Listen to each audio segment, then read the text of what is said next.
Hello everyone, welcome to day 2 of Hate Plus. This has been kind of a marathon of reading. I'm very excited to bring you day 2, because everything's been very awesome so far, and I'm kind of having a great time.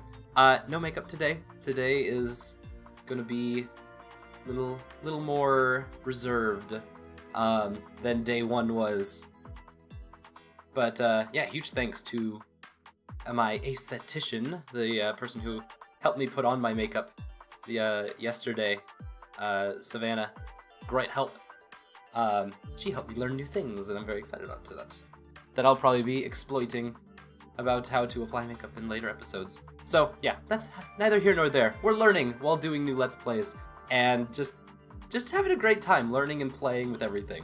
So, Hate Plus. This has been a bit of a roller coaster, and I'm still not exactly sure where I let it set.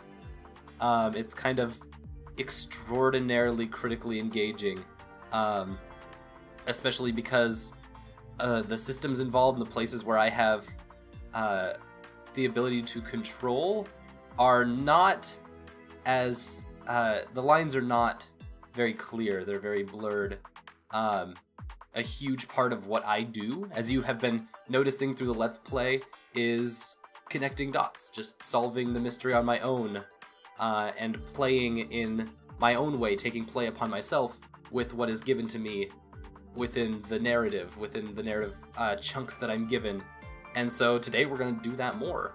The best part is that those narrative chunks that I am given, or at least what have been given so far, and who knows, it could change day 2. That's the beautiful thing about this being broken up into days so specifically like this. Like, day 2 could be like, all of a sudden dinosaurs have taken over the ship. I have no idea. That's why we do it blind. That's why there's these things that make it more fun. But the narrative that we have been working with has just been absolutely dense with little subtle details and hints, and things that you wouldn't necessarily get just by having just straight text rolling through like a book. To get it in these chunks that we have separated specifically and grouped together in this specific way, we're unveiling these things as we go in a very interesting way, and it's very specific and important what those ways are. I guess my main point is that it is very specific and important how these narrative blocks are chunked together and what the point of all of that is. So keep an eye out for that, and keep an eye out for all of the consistent themes that we've been having with class and with gender and with rank and family and all these things and how they intersect with politics and with governance and with love. I think that's actually love has also been a very good theme. Anyway, let's dive in. Let's see what day 2 has to give us. Let's see how Mute's doing. All right. Hey, Mute. Feeling better? Have a good rest? Hi.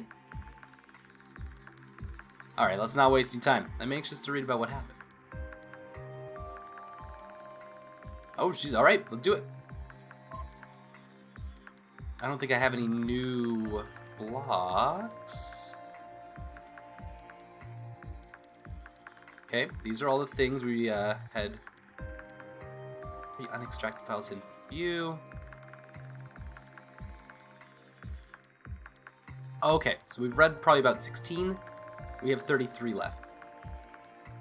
So, okay, we're at 43% power, which means we're going to use some of it to extract more documents. Alright, we've almost done the entire first page. But for right now, I want to clear block M1, which I think are these two, and then dive into block M2. Okay, 3, and I think there might be a 4th one hiding about. Nope, it's like we got all of them. And then on to M2. 1, 2, 3. So who we got? Seung-bok. Mimi has an entry. Jean A. a zhong, and... oh, this looks like mute. So perfect, we'll end on mute. Love it. Love it. Woo! Sorry, I accidentally hit the escape key. Also, once again, don't have any Korean background at all, so if I screw up any names or any, what are they called? Endings.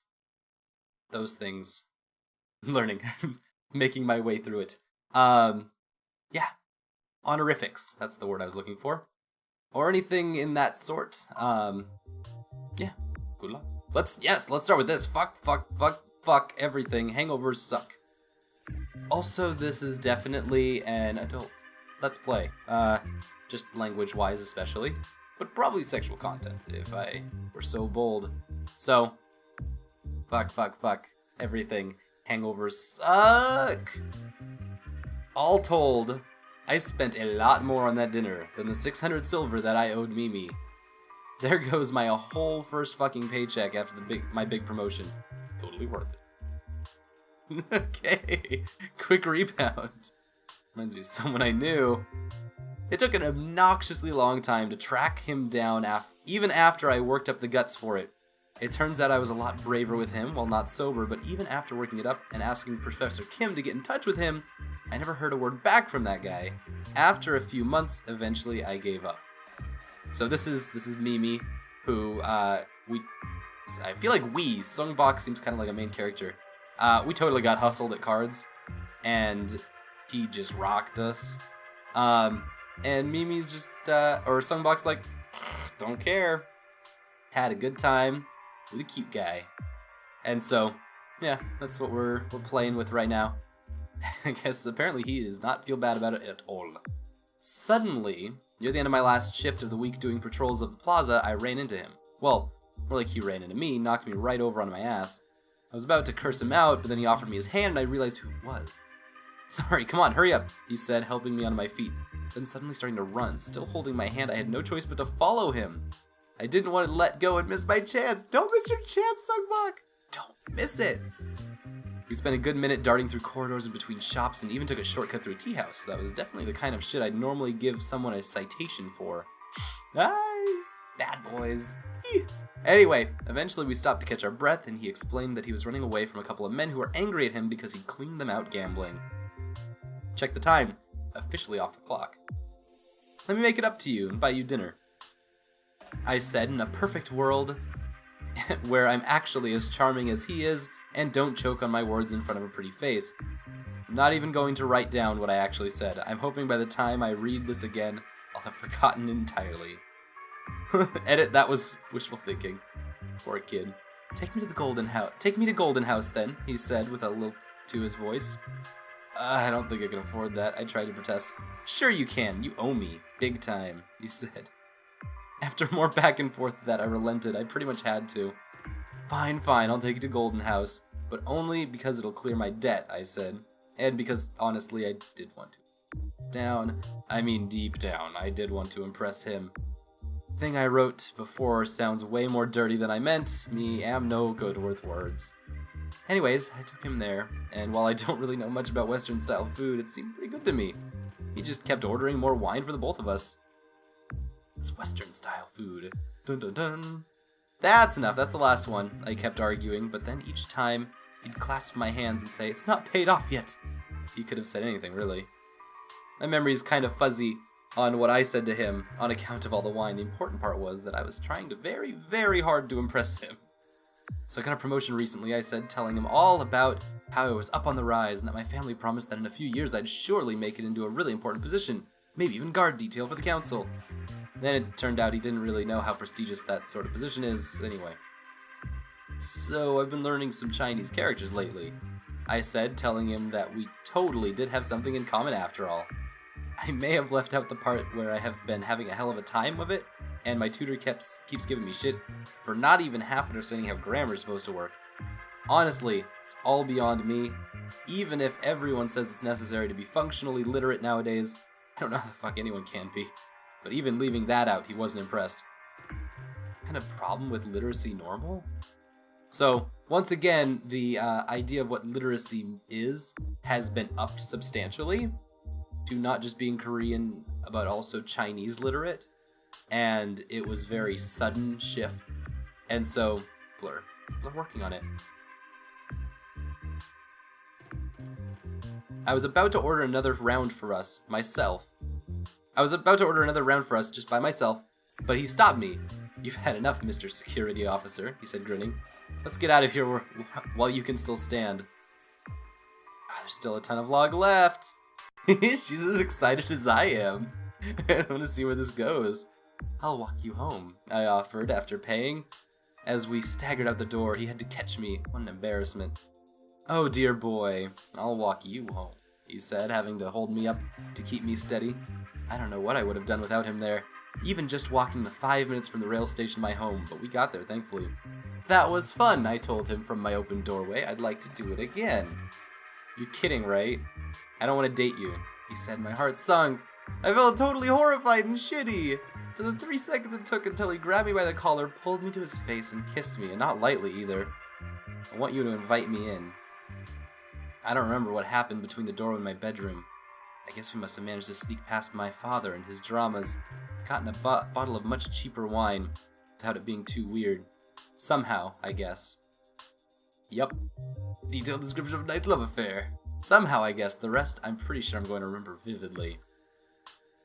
I shouldn't describe the whole thing, but man, hottest moments. He's sitting on the edge of my bed, naked, and man, I've never seen anyone look more comfortable without clothes in my life. And I'm on the floor, on my knees, you know, right where I want to be. Give me another drink, I tell him. Raising my empty wine glass, he gets this totally wicked grin, and then suddenly swats the glass out of my hand. In the same gesture, grabs me by the hair. Drink your fill then, he says, pulling my head right in. It'd sound like some lame evening drama level shit coming from anyone else in the world, but man, fuck me if it wasn't all kinds of turned on by it. Anyway, I woke up with him prying himself out of my arms and the worst fucking hangover in the world. I had to force my eyes open and it took me a whole minute to sit up straight.